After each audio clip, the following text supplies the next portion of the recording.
Thank you, Chana, for helping us and getting this started. And thank you, Rabbi Sam, and to the whole OU team for this amazing initiative.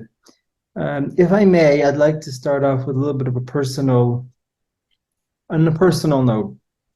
I grew up at the heels of my grandfather. It was a Jew named Rabbi Tzvi Yehuda Friedman. He grew up in Slovakia, in Pressburg. He was a descendant of the Chatam Sofer, the great Hungarian luminary. And as a child, I used to learn with him all the time. I used to talk with him all the time. I was very close with him. He was a survivor of Auschwitz and a survivor of Buchenwald. When the Nazis invaded Slovakia, I think it was in 41, I don't remember the dates, he ran to Hungary. His father paid some Gentiles to smuggle him across the border. He came to Hungary, came to Budapest. He spent some years in Budapest. When the Nazis in 1944 came to Budapest, he ran back to Slovakia. He was learning in the Nitra Yeshiva, which was under the auspices of the author of a book called Min HaMeitzar. His name was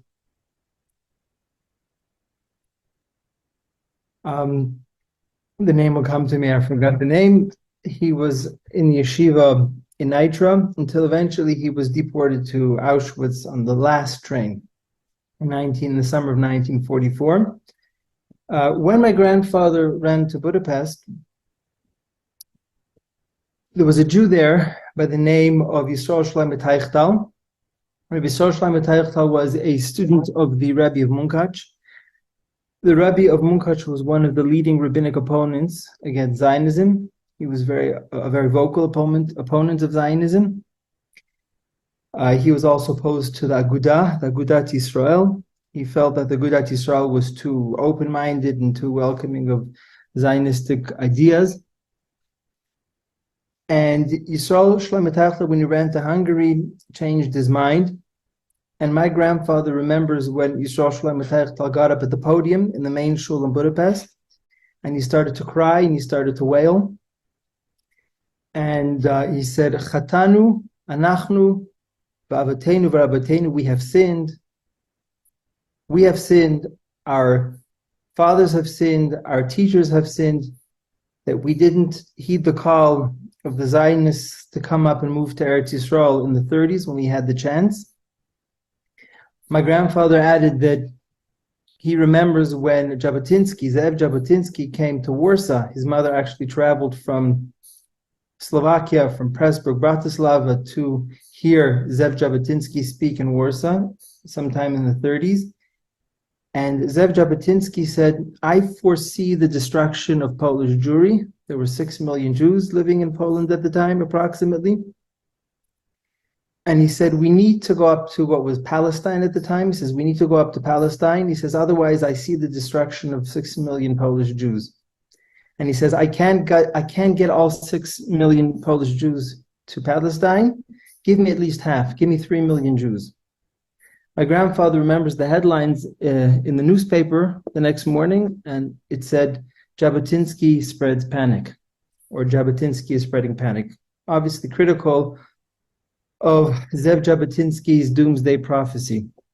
Okay, Jabotinsky didn't foresee that the German nation would perpetrate the Holocaust. He envisioned the Polish and the Ukrainians doing this. The Germans were still at the time very cultured, but he saw the anti-Semitism of Polish Jewry, of Ukrainian Jewry, and he already sensed, he intuited that there was going to be a major destruction. Fast forward to 1944, my grandfather is in Budapest, and he gets up and he sees this giant rabbinic figure, Rabbi Yisrael Shlomo Teichtal, who was an outstanding scholar. He has halachic responsa called the Mishnat Sachir. He was a great orator. He was a passionate human being. And Yisrael Shlomo Teichtal said that we made a very grave error that we did not go up to Eretz Yisrael when he had the chance. And he was crying and wailing. And then he started to criticize the Hungarian Jews. He said, you have an influx of Polish immigrants escaping from Poland, coming into Hungary. The Nazis invaded Hungary. They deported the Jews from Hungary last. And Rabbi Soshla Mataychtel told the people, he says, if you don't do a better job taking care of the Polish refugees, then as divine retribution, I predict that the Holocaust is going to come to Hungary. They didn't want to believe this. A Hungarian Jewry had believed that the Holocaust would never come there. In the end, unfortunately, his prediction did come to fruition. And as we know, that eventually the Jews of Hungary were deported, a majority of whom were killed. And indeed, there are more survivors in Hungary than there are from other nations, but Hungary bore the terrible brunt of the Holocaust. So when my grandfather heard that, he made up his mind. He said, if I ever come out alive, if I ever survive this inferno, there's only one place I'm going to, and that is the land of Israel. My grandmother as well, when she was hiding in the bunkers, she was also from Prespor, from Bratislava, and she also ran to Hungary. She did what my grandfather did. She was deported about 3 months before my grandfather was. When she was hiding in the underground, in the basement, her father, Olav Shalom, Hashem Yinkam Damav, his name was Rabbi Avram Aschi Donat, after whom I'm named. Rabbi Avram Aschi Donat said, if I ever come out alive from here, there's only one place that I'm going to, and that is Eretz Yisrael. I don't intend to go anywhere else. Unfortunately, my grandmother's father, Avram Aschi Donat, did not survive. He died of starvation. My grandmother was lucky enough to have had a brother that survived and a sister that survived. The rest of her family perished. My grandfather was not so lucky. My grandfather was the sole survivor of his family. None of his siblings and of his parents survived. He came out of Auschwitz. Actually, he came out of Buchenwald. When he was in Auschwitz, he got very ill, probably with typhus or some other disease. And he was admitted to the hospital, quote unquote, in Auschwitz. He was that sick. And towards the end of the war, the Russians were approaching. The Russians were going to take over Auschwitz. The rumor was that the Germans are planning on escaping, and they intend to murder anybody who is left in the hospital. So my grandfather was advised to ask to be given permission to leave the hospital in Auschwitz and start the death march. He did. He left Auschwitz. He left the hospital of Auschwitz, but because he was very ill, on the death march, he did not have the luxury, quote unquote, of resting for 5 minutes. He told me that the Germans made the Jewish captives march, but they gave them 5 minutes of rest for every hour. My grandfather was lagging behind because he was so weak and he was so ill. So he didn't have the luxury of resting for those 5 minutes. He needed those 5 minutes of rest to catch up. Somehow, I don't know how, he eventually landed up in Buchenwald. Buchenwald was liberated by the Americans. And my grandfather remembers the American generals coming to Buchenwald, and the American generals were looking around in horror and shock. They could not believe their eyes. Rabbi Herschel Schachter, not to be confused with Rabbi Herschel Schachter, who is currently the Rosh Hashiva of OUisrael, Shlita, La Richas Yom Vishanim. There was another Rabbi Herschel Schachter who was known as the Rabbi of Buchenwald. He was an important rabbinic figure, an important community figure, and he was known as the Rabbi in Buchenwald. He was in his 20s. He was 27 at the time. He was a chaplain in the American army. He came to Buchenwald and he saw what the Germans had perpetrated.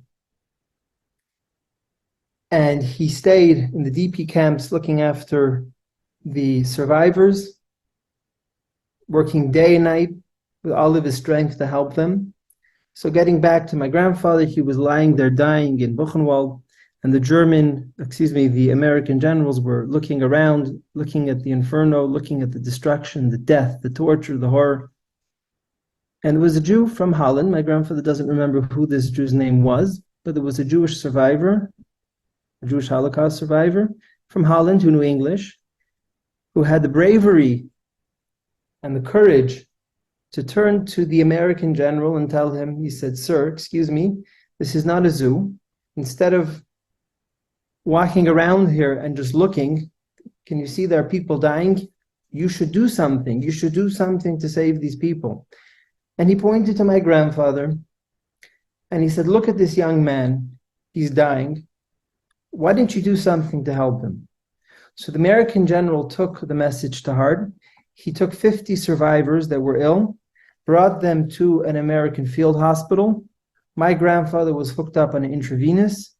He was weaned back to life. 3 months later, he left the American field hospital. He was brought back to life. He was healthy once again. He survived against all the odds. He returned to Bratislava, to Pressburg. People were looking for survivors. People were looking for siblings. And one day my grandmother, who was also from Bratislava, the two families, my grandfather's name was Friedman, my grandfather's name was Friedman, my grandmother's name was Donat. So my grandmother remembers that one day her brother, Olav Shalom, came home, and he said, guess what? Who did I meet? I met Tzvi Yehuda Friedman, my grandfather, and you wouldn't believe it. He has no survivors, the poor fellow. No siblings survived, no parents survived, nothing. He's all alone. We should invite him home. So that's what happened. That's what happened. My grandmother and her two siblings, two sisters and a brother, invited my grandfather home. My grandfather eventually married my grandmother, the younger of the two sisters. They moved to Vienna. They applied for immigration to Australia, to Canada, and to the US, where they had relatives. The Canadian government accepted their request for immigration, but my grandfather told my grandmother, he says, don't you want to move to Eretz Yisrael? Isn't that the plan? Isn't that what we intended to do? My grandfather, after hearing the sermon from Yisrael Shlomo Teichtal in 1944, my grandmother said to my grandfather, she said, you know, I was digging trenches in Auschwitz, and I saw the girls from the farms, the girls that were stronger, physically stronger, they were dying one after the other. They couldn't survive the physical burden of what they were subjected to. He says, somehow I survived. I don't have the emotional, physical strength to go to Palestine now. Palestine was a young country. It was very difficult to settle there. She says, you know, I wish I had the strength to go there, but I'm drained of emotional and physical strength. I want to go to Canada where life is easier. So my grandfather said, if that's what you want, that's what made them go. That's how they ended up in Canada. I would mention also, my grandmother was also on the death marches, and she collapsed on the death march, and her older sister, right, saw that the German guard was already approaching to shoot my grandmother because she had collapsed. And my grandmother's older sister took her by the elbows and pulled her up, and she said to her, Trudy, you're not giving up, okay? We're going to survive, right? We're not going to give in and we're not going to give up. And that's how my grandmother was saved from death. She was this close to death, and it was thanks to her older sister that she survived.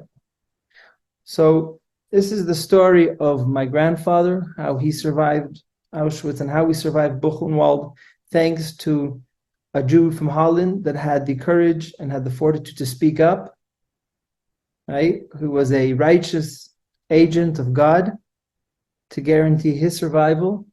How my grandmother survived thanks to her older sister that had the strength of character to give her the power, to give her the strength to survive. They got married, they went to Canada. I think by now they probably have close to 1,000 descendants. Okay, so this is the story of the Jewish people. Okay, the entire survival of the Jewish people is the greatest living miracle. If people want to look for miracles, right, we don't need to even invoke the great miracles of history, like the splitting of the Red Sea, like other great miracles that we experienced. The actual survival of the Jewish people, the fact that we're still alive, and we're still thriving, and that is the greatest miracle around. And that's something that the Yavitz said, the great Yavitz who lived 300 years ago. The Yavitz, the famous German sage, he said that if you want to know the greatest survival, the greatest enigma of history, it's the survival of the Jewish people. Okay? And what's more amazing is that if you look through the Torah promises that the Jewish people will always survive. If you read through the Navi describes how empires will rise and how empires will fall. But the most persecuted nation on earth is eternal. The most persecuted nation of earth, no matter how hard they try to destroy us, we will always survive, we will always prevail, and we will always come out on top. The fact that a group of beaten Holocaust survivors came to Eretz Yisrael and rebuilt this country. We are now witnessing the greatest revival of Torah study ever. There has never been more people studying Torah. There has never been a greater flourishing of the settlement in Eretz Yisrael since the destruction of the second Beis HaMikdash. Okay, we are privileged in our generation to see the fulfilling, the coming to fruition of everything that was described in the Navi, everything that was described in the second half of Sefer Devarim. How in Parshas Kitavo, the pasuk describes the great suffering of the Jewish people, and then in Parashat Nitzavim and in Parashat Vayelech, right, we read about the survival of the Jewish people. V'shavta ad Hashem Elokecha. The pasuk describes how the Jewish people are going to come back after all of that destruction, and we are privileged enough to witness this happening with our own eyes. In the end of Devarim, in Parashat Vayelech, Hashem turns to Moshe Rabbeinu, and he tells Moshe Rabbeinu, "Vahi b'achar hayamim," it's going to come at the end of the days, and the Jewish people are going to experience great suffering, notably the suffering that's described in detail in Parashat Kitavo, which describes in chilling horror and detail all the different forms of suffering that we're going to be subject to. And Hashem tells Moshe, the people, they need a response. When they ask, how could the Jewish people be subject to such suffering, a response is necessary. And Hashem tells Moshe, I want you to therefore write down the Shirat Hazinu, the song of Hazinu, Va'anta Tashira Hazot, when the people are faced with the question as to why the Jewish people had to suffer so much, the response has to be Parshat Hazinu, the song of Hazinu. And the song of Hazinu describes in detail how Kodesh Baruch Hu chose us from amongst the nation, how Kodesh Baruch Hu pampered us, how Kodesh Baruch Hu took care of us.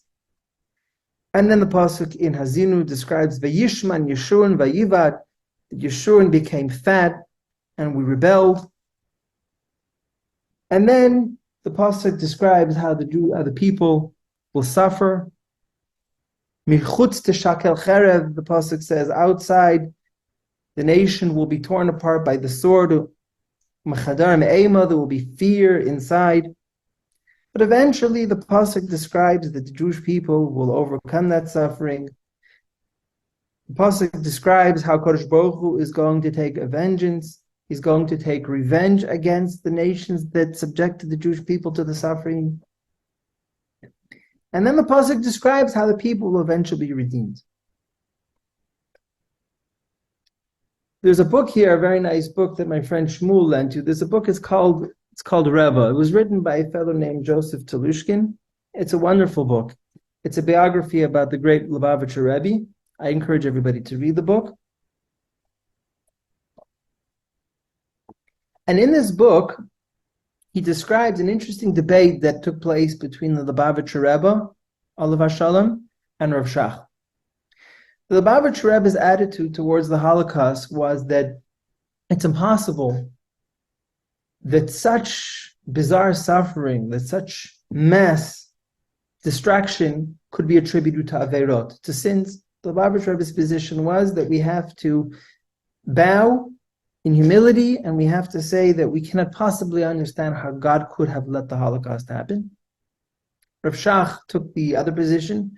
Rav Shach was of the opinion that one is, on the contrary, one is not allowed to say that one has to acknowledge that all Jewish suffering has to be attributed by sin.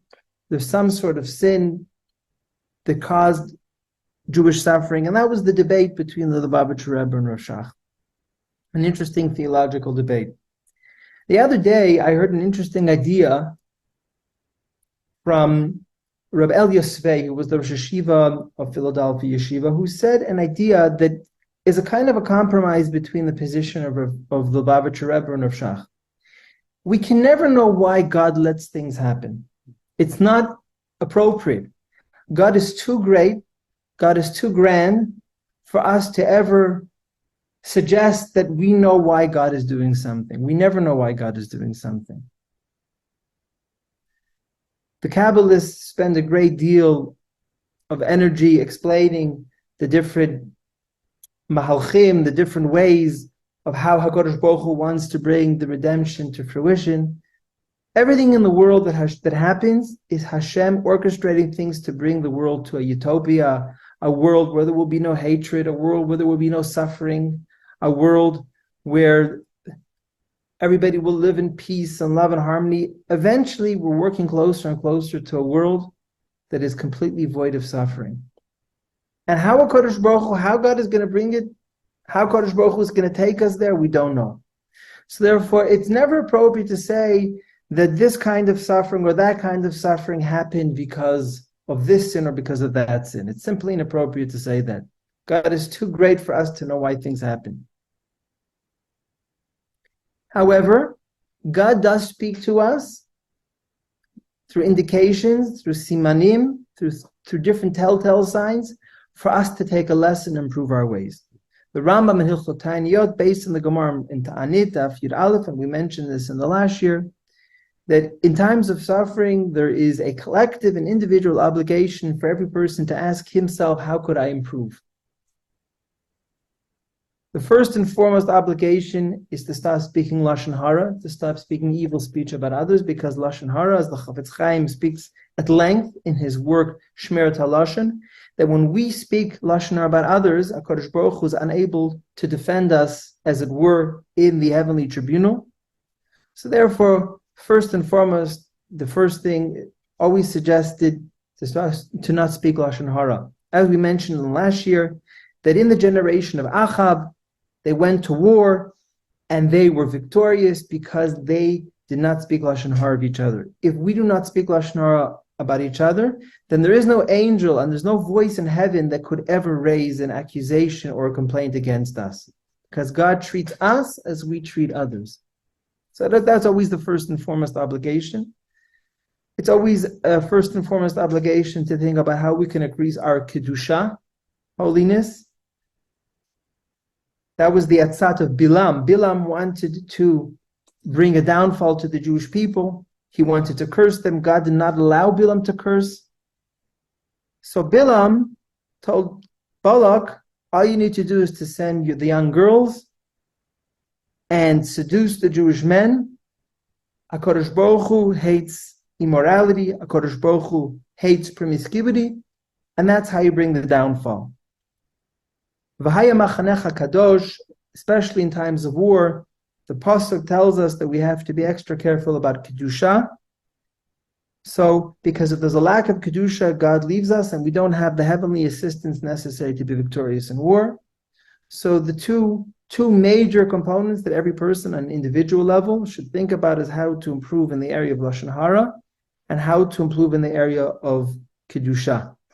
Okay, and every other area according to whatever person thinks that they would like to improve in.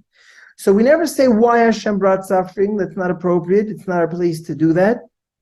But on the other hand, there is a personal and collective obligation for us to think how we can improve our ways and how God speaks to us. Some people have pointed out that in the Vidui, there's a term for niatznu, Nazi. Nazi comes from the same term as niatznu. Okay?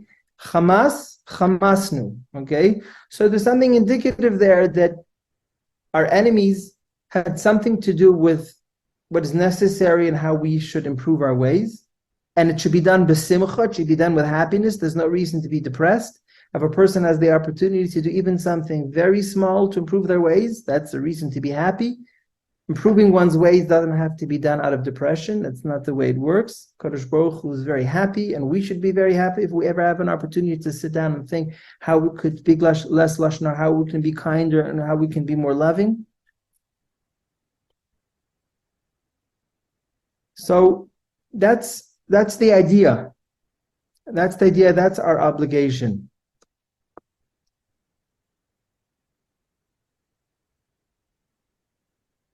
My grandfather, when I spoke to him about this, I asked him what his opinion was. I said, I used to call him Opa. I asked to ask him, I said, do you think it's appropriate to ever suggest that the suffering of the Holocaust had something to do with sins? So my grandfather seemed to have taken more the side of Rav Shach.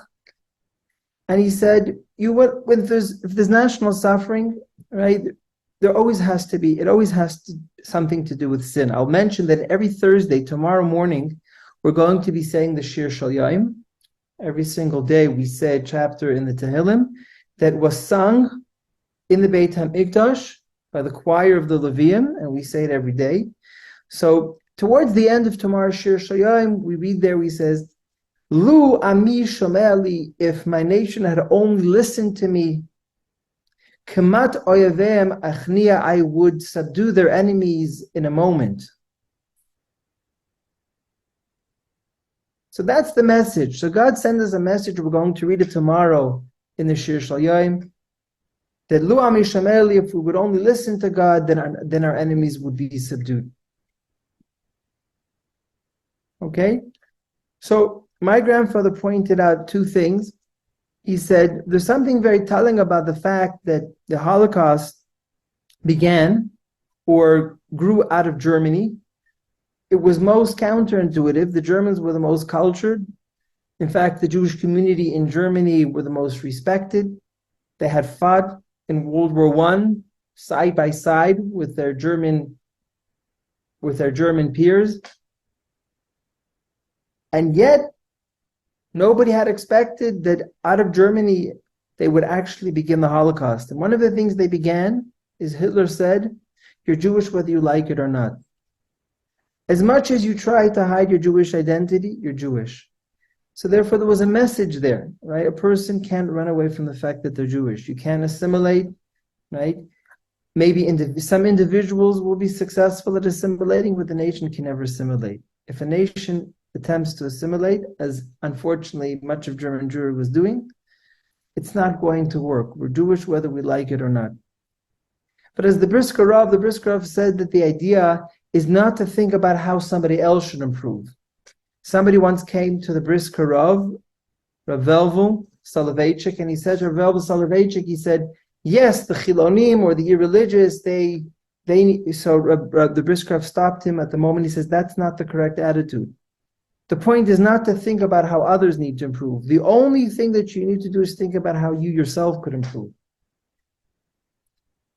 In fact, the Torah says, the Gemara says that the more a person is exposed, the more religious a person is, the more he's held accountable. The Ramban, in his famous letter to his son, in the Igeret Ramban, writes, he says, if you're a greater Talmid Chacham than somebody else, you are actually held more accountable. You can't hold people accountable that are Tinnik Shanishpa, people that were born into a secular environment that were not taught Torah, that were not exposed to Torah values, and say that they have to do X, Y, Z. The first and foremost obligation is to think about, what do I need to do? Right? If you merited to have a Torah education, so that means to say HaKadosh Baruch Hu expects more of you. Okay? But the idea is that we have to be proud of our Judaism. And the Gemara, I'll finish up with the Gemara in Ta'anit, Parak Aleph, the Yerushalmi, the Talmud tells us that Asidin Yisrael Lasa Tshuva, the Jewish people will do Tshuva. Everybody will do Tshuva. It's a guarantee. There's no two questions. There's no two ways about it. It's an absolute guarantee. In fact, you see that there's a national arousal. I was working together with a fellow to help the soldiers. We were fundraising, and eventually, in the beginning, all the soldiers wanted were tents and boots and thermal wear, and now all they're asking for is tefillin and tzitzit. I have a cousin, Elisha Wiesel, the son of Eli Wiesel. He was not a religious fellow. He had a son that was completely unreligious, and this is for the first time he's seeing his son leave with a yarmulke, putting on tzitzis.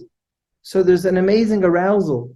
Also, all the different sectors of society in Israel are coming to the conclusion that we have to come together. Every sector in society has their strong points and has their weak points, and we have to deal with the weak points in an appropriate way, in a humble way, in a modest way, but it doesn't matter. Despite the different weaknesses of the different sectors in Israel, we still all need to come together. And that's what we see the nation doing. We see that there's a greater interest in getting close to Hashem. So we're finally seeing another prophecy come to fruition, the prophecy that in the future, all the Jewish people will do tshuva.